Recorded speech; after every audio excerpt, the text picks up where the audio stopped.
pemirsa Bali TV, kembali saya Winata menjumpai Anda seperti biasa dalam Bali Post Talk. Masih dalam rangkaian Hari Pahlawan 10 November, saya akan mewawancarai kali ini Ketua Legiun Veteran Republik Indonesia Provinsi Bali, Bapak Gusti Bagus Saputra SH. Kita akan membicarakan tetap tentang bagaimana semangat kepahlawanan dikontekskan dengan masa kekinian di mana bangsa ini menghadapi, bukan hanya bangsa ini ya, seluruh dunia menghadapi pandemi, bagaimana semangat nasionalisme itu dikontekstualkan dengan kondisi kita hari. Kita langsung sapa dulu Ketua Legiun Veteran Republik Indonesia Provinsi Bali, Bapak Gusti Bagus Saputra. Ya. Om Swastiastu. Om Swastiastu ya. Menapi katra. Ya becek. Sehat ya. Mohon maaf, usia sekarang berapa Pak? 97 bulan. 90 tahun 7 bulan. 7 bulan. Ya. Masih sehat ya, masih. Syukur alhamdulillah. Masih bisa beraktivitas kan ya. Masih ya. bisa ke kantor Legiun Veteran. Ya. Atau kan Hari Pahlawan ya. Ya. Setiap tahun diperingati tanggal 10 November. Menapi semangat kepahlawanan bangsa kita hari ini. Ya. Mungkin sampaikan langsung ke kamera ini. Pertama-tama terima kasih atas kunjungan Bali TV semua. Kami merasa dapat kehormatan dapat kunjungan Bali TV dalam rangka Hari Pahlawan ini. Sekarang ini Hari Pahlawan memang pantas kita peringati itu. Sebab tidak ada bangsa tanpa pahlawan. Dan pahlawan itu pada umumnya dari golongan pemuda. Jadi peranan pemuda itu sangat penting. Di mana-mana bangsa ini pemuda yang pelopor memperjuangkan kemerdekaan itu. Jadi pemuda memang harapan bangsa. Hari Pahlawan ini disebabkan ada karena apa, kita berjuang untuk merdeka. Ya. Dan ada sejarah yang penting yang perlu dipelajari oleh generasi muda, yaitu Hari Pahlawan 10 November itu. 10 November. Bagaimana hebatnya perjuangan itu para santri itu yang menghadapi sekutu yang di situ pemuda-pemuda tewas kira-kira sekitar 70.000 kira-kira. Ya, karena bom sekutu itu. Okay. Tapi berani itu menghadapi tank, lapis baja dia berani menghadapi itu. Yeah. Ya. Yeah. Dan yang kedua Margarado. Okay, 20 November. Kita juga menghadapi gempuran pesawat terbang. Pesawat terbang kita hadapi itu. Ya, 2 pesawat tempur dan 2 batalion tentara Belanda. Pak Rai dengan pasukannya cuma berapa ratus orang, tidak sampai 115 itu, berani menghadapi itu. Dan tidak ada dalam sejarah seorang panglima langsung di medan pertempuran. Bahasanya panglima itu kan di belakang. Ya. Ini Pak Rai langsung medan laga. Langsung memimpin di medan laga. Jadi itulah semangat juang kita itu. Jadi tanda-tanda pejuang itu orang-orang yang semangatnya pertama dia itu takwah kepada Tuhan Yang Maha Esa. Dia percaya kepada Tuhan Yang Maha Esa bahwa pasti apa yang dari Tuhan pasti benar gitu. Jadi kalau dijajah itu pasti salah. Penjajahan itu bersalah dan penjajahan itu bisa dikalahkan karena penjajahan itu dibuat manusia, bisa dikalahkan oleh manusia begitu. Ya. Jadi pertama takwah, kedua semangat nasionalisme, yang ketiga patriotik, keempat harga diri, kelima percaya pada kekuatan sendiri, keenam tidak kenal menyerah, ketujuh solidaritas, kedelapan ulet, rela berkorban, kesembilan sepi ing pamrih rame ing gawe ya itu. Ya. Tidak mengharapkan balasan dari pabrik remeh engkau itu dan lain-lain sebagainya itu intinya itu. Semangat kepahlawanan. Dengan semangat itulah kita bisa berhasil memperjuangkan kemerdekaan itu. Semangat itu. Karena itu menyebabkan kita berhasil. Semangat ini harus dilestarikan. Oleh sebab itu generasi muda harus mewariskan ini, semangat ini gitu. Ya. Sebab mereka berkorban terus pamrih pada lebih. Kalau semangat ini diwariskan dan dilaksanakan, korupsi itu karena tidak ada itu malu orang korupsi itu, begitu. Urusan korupsi kan malu dah. Kalau punya semangat kepahlawanan. Iya, yang malu itu bagaimana itu orang sudah berbuat jahat itu. Sebab orang Bali itu percaya itu. Satu siro jo pekadi kawan kacang ke pagi kan gitu. kepala karma itu, ya percaya itu. Jadi kalau kita jahat ya jahat. Ya. Mula-mula mungkin kita bisa senang menikmati hasil korupsi, bisa melalui milah foya-foya gitu, akhirnya binasa itu, pasti binasa itu. Ya. Jadi saya ya sekarang 90 tahun dulu. Kenapa? Karena kita berusaha jalan lurus. Jalan lurus. Kalau jalan lurus, Tuhan senang sama kita. Pasti itu. Kalau kita jalan lurus, senang. Dan diberi kesehatan. Diberi kesehatan. Seperti saya. Sehat. Sampai 90 tahun masih sehat. Masih sehat ya. Masih karena bisa ngomong. Jalannya lurus itu ya. Lurus. Masih bisa ke kantor. Takut berbuat dosa begitu. Takut membuat dosa. Bicara hati-hati gitu. Ya. Bicara. Sebab bicara itu bisa berbahaya. Kalau salah ya, bicara perilaku. Baik, itu yang tentang perilaku. Dan kalau konteks kekinian ini kan yang korupsi harusnya kalau sudah punya semangat kepahlawanan tidak akan korupsi. Betul. Ini kan yang paling inti, berjalan lurus. Nah, sekarang ini kan katakanlah kita sudah merdeka. Tadi korupsi yang tidak, janganlah. Kita sudah merdeka, tidak lagi ada musuh yang kelihatan gitu ya. Tapi masih perlu nggak kita punya semangat kepahlawanan yang bentuk lain yang mungkin selain korupsi, apa yang mesti dilakukan oleh generasi muda sekarang untuk bagian dari cinta kepada bangsa, semangat nasionalisme, kepahlawanan ini? Generasi penerus ini, milenial ini, inti pokoknya adalah mengisi kemerdekaan. Cita-cita kemerdekaan. Mengisi itu ya macam-macam lah ya. Seperti apa yang di alinea keempat itu, yang pembukaan Undang-Undang 45 itu. Ya, ikut serta ya. Alinea keempat.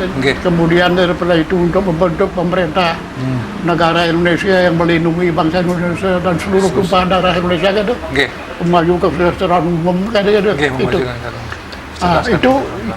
Itu isi itu. Itu laksanakan. Kita laksanakan isi dengan buat program yang tidak usah muluk-muluk begitu, tapi dapat dilaksanakan gitu. Programnya tidak usah muluk-muluk. Kalau muluk-muluk tidak bisa dilaksanakan buat apa? Yang langsung bisa manfaat kepada rakyat. Nah, sekarang ini kita menghadapi dua peristiwa hebat. Pertama ialah COVID-19 tadi itu. Yang kedua resesi ekonomi. Karena resesi ini minus pertumbuhan ekonomi minus 5%. Minus 5% pertumbuhan ekonomi ini. Minus nasional ya. Kuartal ke-1 3,2, kuartal kedua 0,4, sekarang 0,5. Sekarang sudah bisa bangkit lagi. Sudah naik. Ya, karena apa? Kita dapat utang. Dan utang luar negeri, kita bansos. Kita bansos kasih rakyat uang. UMKM kita bantu. Desa-desa kita bantu. Bansos stimulus gitu. Tugas yang sering mudah bagaimana mengontrol ini supaya uang itu produktif, jalannya lurus, tidak dikorupsi, tidak kerirun gitu. Jangan kerirun gitu. Supaya betul-betul arahnya benar gitu. Sebab rakyat sekarang sudah di bansos ini stimulus oleh pemerintah. Ya, itu yang mengenai COVID itu tentu generasi muda harus turut mengontrol, mempelopori pelaksanaan 3M itu. 3M. Ya, yaitu masker, jarak, kerumunan, cuci tangan, segala macam. Ya itu harus betul itu. Ya, kalau tidak perlu sekali. Ya, jangan bikin kerumunan gitu ya. Kalau perlu sekali kita ya. Jaga jarak itu, social distancing. Gitu. Kalau disuruh pakai masker, pakailah masker gitu ya. Gitu. Jadi ikuti protokol kesehatan. Gitu. Jadi pemuda menghadapi masalah, sisi lain dia menghadapi masalah sendiri. Banyak pemuda yang penganggur gini banyak nih, tamatan universitas banyak yang dapat tempat, banyak ini PHK segala macam, rakyat banyak yang tidak punya tabungan, tidak bisa bayar kontrak rumah, kan banyak itu. Nggih. Jadi walaupun demikian, kalau dia mempunyai semangat berjuang, ya itu tidak menjadi alasan untuk dia itu tidak mempelopori juga ikut. Sebab kami ini dulu waktu veteran pejuang penderitaan luar biasa juga.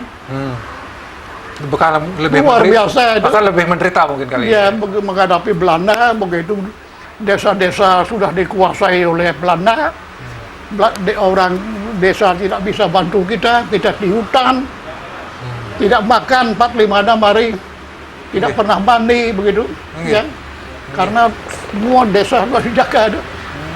Karena dia banding orang tipat gitu, ya betul itu 4-5 hari, tapi kita tetap, ya nah, sekarang pemuda ini sekarang di zaman modern ini kan perlu warisi semangat 45 itu, semangat juangnya tetap. Cobalah mental ini, revolusi mental ini, ya. Mental. Jadilah Revolusi mental ya, harus diubah mindset ini. Ya, jadi pejuang patriot pembangunan begitu. Isi kemerdekaan dengan pembangunan. Jadi contoh di desa-desa ada. Jadi pelopor. Jadi contoh teladan. Ya. Kalau di COVID, ya, kalau lempeng ada yang keliru lempeng kan. Kalau perlu ya ajak diskusi kepala desa atau segala macam yang benar gini. Tapi harus rajin baca ada. Ya pemuda itu rajin baca jadi. Rajin baca buku, rajin baca informasi gitu ya. Wawasan semuanya. Ya. Apa sesungguhnya yang dimaksudkan pemerintah ini programnya apa itu. Ya itu. Sekarang soal Bali ini misalnya. Bali ini kan tidak punya apa-apa ada. Nggak punya sumber daya tambang, tidak punya sumber daya alam itu. Yang punya cuma budaya ya. Jadi tepat itu Koster itu tepat. Dengan Nangun Sat Kertologo Bali sudah tepat itu. Nangun Sat Kertologo Bali itu sudah bagus. Tepat bagus itu. Jadi kita dukung itu. Gitu. Budaya itu. Sebab itu sumber kita itu. Ya. Sumber. Tapi jangan lupa juga supaya ini kan di Bali ini orang investor ini orang-orang luar. Supaya dia ada supaya ada yang adil pembagiannya kepada rakyat juga gitu. Jangan setelah berinvestasi di sana uangnya bawa ke pusat. Ya, bagiannya supaya ada untuk menumbuhkan kebudayaan. Supaya terjarah budaya ada gitu. Itu. Orang Bali kan tidak punya hotel, ya. Paling jadi pekerja pesuruh begitu kan, diajak gitu, menggawe barang begitu. Ya. Terima kasih. Pak Gusti Bagus Saputra luar biasa sudah memberikan kita karena sudah waktu nih sudah 15 menit kita ngobrol. Terima kasih dan Yesus semua kita sudah diberikan petua-petua yang saya kira luar biasa ya bahwa generasi kita sekarang ini menghadapi dan tetap harus jadi pejuang. Ada dua hal pandemi ini yang harus kita perjuangkan untuk bersama-sama bisa kita lalui. Yang kedua keterpurukan ekonomi. Ini juga yang harus kita perjuangkan. Kita ini semua adalah masih menjadi pejuang-pejuang yang perlu membebaskan kita dari dua hal ini. Pandemi harus 3M. Kemudian ekonomi harus berani berjuang, memberikan teladan, contoh ada bantuan sosial yang diberikan kepada masyarakat, kepada UMKM harus dikawal dengan ketat. Dan pembagian perekonomian di Bali itu harus lebih baik, kebudayaan harus dijaga. Semangat Pak Gubernur Koster Nangun Sat Kertologo Bali sudah dipuji oleh Ketua LPRI Bali. Demikian Bali Post Talk kali ini, saya ucapkan terima kasih dari pahlawan ini. Mudah-mudahan kita semangat perlawanan masih tetap terjaga dan bangsa ini segera dibebaskan dari pandemi. Semangat juang ada di setiap bagian dari kita. Demikian Bali Post Talk, saya ucapkan terima kasih. Saya tutup dengan Pramasati. Merdeka. Om Santi Santi Santi Santi Om. Merdeka. Merdeka. Merdeka. Merdeka.